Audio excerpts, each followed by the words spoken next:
देखिए बता रहे हैं संसाधन का प्रकार है नहीं, संसाधन के कितने प्रकार होते हैं। हम कल आपको बता रहे हैं कि जो हमारे उपयोग में आता है नहीं, वो उसे हम क्या कहते हैं, संसाधन। जितना भी वस्तु का हम उपयोग करते हैं वो समझो क्या है, संसाधन। संसाधन के प्रकार कई आधार पर संसाधन को बांटा गया। सबसे पहले लिया गया उत्पत्ति के आधार पर संसाधन को दो प्रकार होते हैं। इन उत्पत्ति के आधार पर संसाधनों को कितने भाग में बांटा गया, दो भाग में। कौन कौन, जैव संसाधन और दूसरा अजैव संसाधन। अब हम पढ़ेंगे जैव संसाधन किसे कहते हैं। जैव संसाधन किसे कहते हैं, ऐसे संसाधन जिनकी प्राप्ति जैव मंडल में होती तथा जिसमें सजीव के सभी लक्षण मौजूद होते हैं, जैव संसाधन का कहते हैं। सजीव मैंने समझते हो, जिसमें जान हो, समझ में आ गया, जिसमें जान हो, जो जीव हो, सारा लक्षण मैंने सजीव जीव का सारा लक्षण मौजूद हो, उसे हम क्या कहते हैं, जैव संसाधन। जैसे मनुष्य एक जीव है, वनस्पति यानी पेड़ पौधा वो भी जीव है नहीं, मत्स्य यानी मछली ये भी एक जीव है, पशुधन यानी कोई भी पशु, समझ में आया। यानी जिसमें जीव है, जिसका प्राप्ति कहाँ से होता है, जैव मंडल से होता है, और जिसमें जीव है, सजीव का लक्षण होता है ना, उसे हम क्या कहते हैं, जैव संसाधन कहते हैं। जैसे एग्जाम्पल मैं आपको बता दूं इत्यादि, ऐसा भी होगा।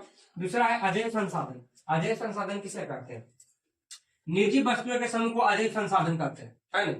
निर्जीव वस्तुओं के समूह क्या कहा जाता है, अजैव संसाधन। यानी जो निर्जीव वस्तु है उसे हम क्या कहेंगे, अजैव संसाधन। जैसे चट्टान क्या है, निर्जीव है, क्या वो बोल सकता, खा सकता, पी सकता, बढ़ता नहीं, क्या निर्जीव है।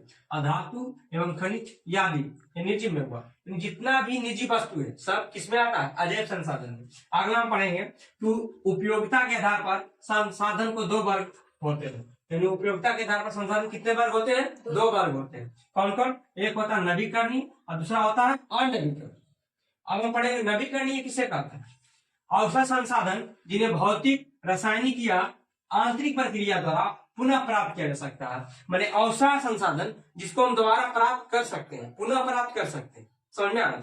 जैसे सौर ऊर्जा, जल, विद्युत इत्यादि, ये सब क्या है, इसको हम पुनः प्राप्त कर सकते हैं, समझ में आया। और दूसरा है अनवीकरणीय।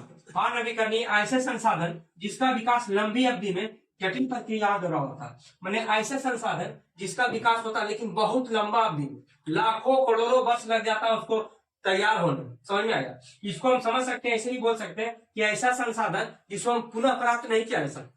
इसमें है कि अवसर संसाधन ये कोई भी प्रक्रिया के द्वारा, यहाँ लिखा है भौतिक, रासायनिक या आंतरिक प्रक्रिया द्वारा पुनः प्राप्त किया जा सकता है। इसमें हम बोल सकते हैं अनवीकरणीय संसाधन में या अवसर संसाधन जिन्हें पुनः प्राप्त नहीं किया जा सकता है उसे हम क्या कहते हैं, अनवीकरणीय संसाधन कहते हैं।